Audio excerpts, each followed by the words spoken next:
Guys আজকে আমি একটা কাতলা মাছের ঝোলের রেসিপি শেয়ার করছি। দেখো এরকম সাইজে আমি 6 পিস কাতলা মাছ নিয়ে নিয়েছি।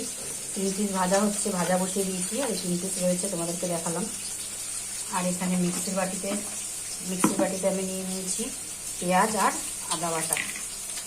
আদা দুটো মাঝারি সাইজের পেঁয়াজ আর অল্প আদা নিয়ে বেটে রেখে দিয়েছি। এখানে দুটো একদম ছোট সাইজের আলু করে নিয়েছি, কারণ আমাদের বাড়ি আলু খায় না, ওই জন্য একদম কম আলু দিয়েছি।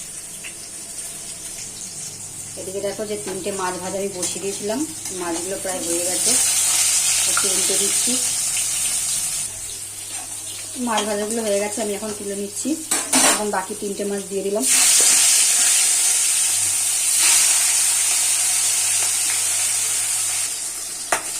দেখো মাছগুলো আমার ভাজা হয়ে গেছে, আমি এখন সব মাছগুলো তুলে নিচ্ছি। এখন ওই তেলের মধ্যেই আমি দিয়ে দিচ্ছি আলুগুলোকে একটু ভেজে নেব।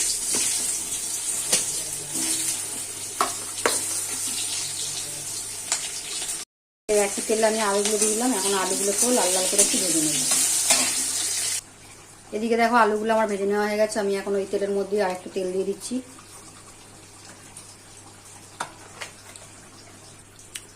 এখন আমি ওই তেলের মধ্যে দিয়ে দিচ্ছি কিছুটা গোটা জিরে,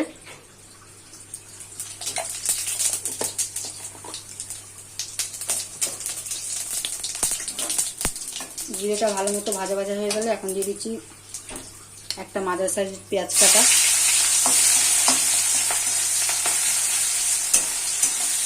পেঁয়াজটাকে একটু লাল লাল করে ভেজে নিতে হবে। এদিকে দেখো পেঁয়াজটা আমার ভালো করে লাল লাল করে ভেজে নেওয়া হয়ে গেছে। এখন মিক্সির মধ্যে যে আমি আদা আর পেঁয়াজ বাটা রেখেছিলাম সেটা দিয়ে দিচ্ছি।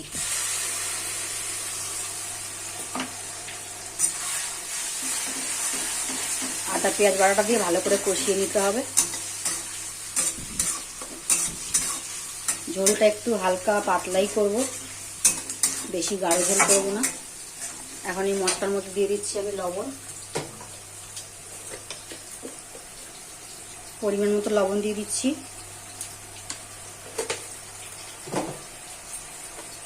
হলুদ দিয়ে দিচ্ছি,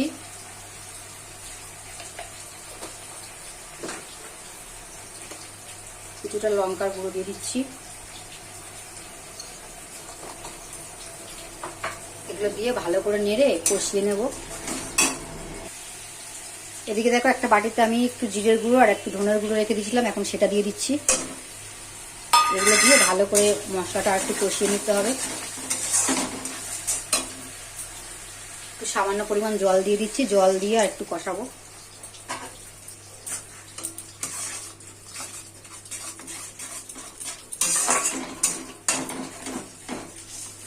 এই সময় আমি ভেজে রাখা আলুগুলো দিয়ে দিচ্ছি। আলুটা দিয়ে আবার কষাবো।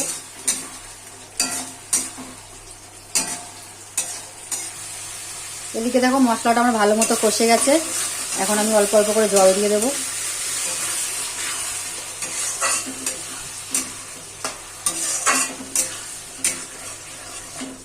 জলটা দিয়ে ভালো মতো একটু মশলার সঙ্গে মিশিয়ে দিচ্ছি।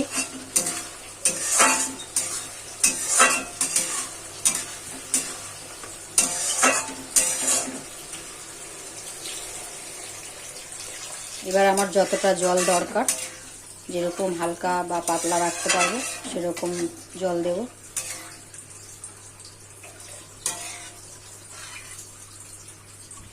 তো আমি আর একটু জল দেব, এই আর অল্প পরিমাণে জল দিয়ে দিচ্ছি।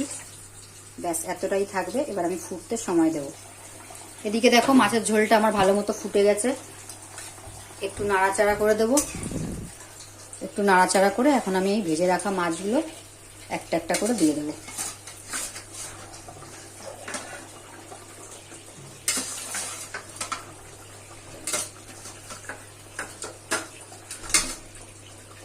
মাছগুলো একটু ঝোলের মধ্যে দিয়ে ভালো করে মিশিয়ে আর একটু ঢাকা দিয়ে রাখবো, তারপরে আমি গ্যাস বন্ধ করে দেবো।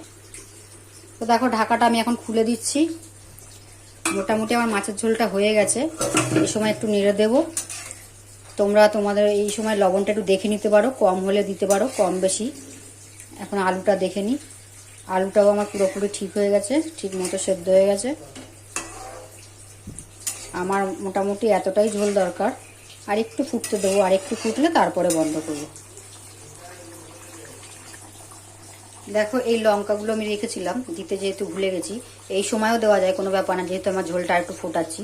এখন আমি লঙ্কাটা দিয়ে আর একটু ফুটিয়ে নেব। দেখো মাছের ঝোলটা আমার পুরো রেডি হয়ে গেছে। এখন আমি গ্যাসটা বন্ধ করে দেব। এই সময় তোমরা চাইলে গরম মশলার গুঁড়ো বা ধনেপাতা দিতে পারো, আমি কিছুই দিলাম না।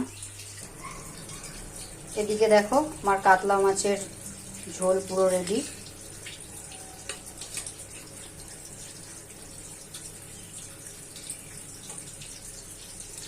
রেসিপিটি কেমন লাগলো অবশ্যই জানাবে। যদি ভালো লাগে একটা লাইক কমেন্ট শেয়ার করবে। আর যারা নতুন বন্ধু আছো একটা অবশ্যই সাবস্ক্রাইব করে দেবে। সবাইকে টাটা।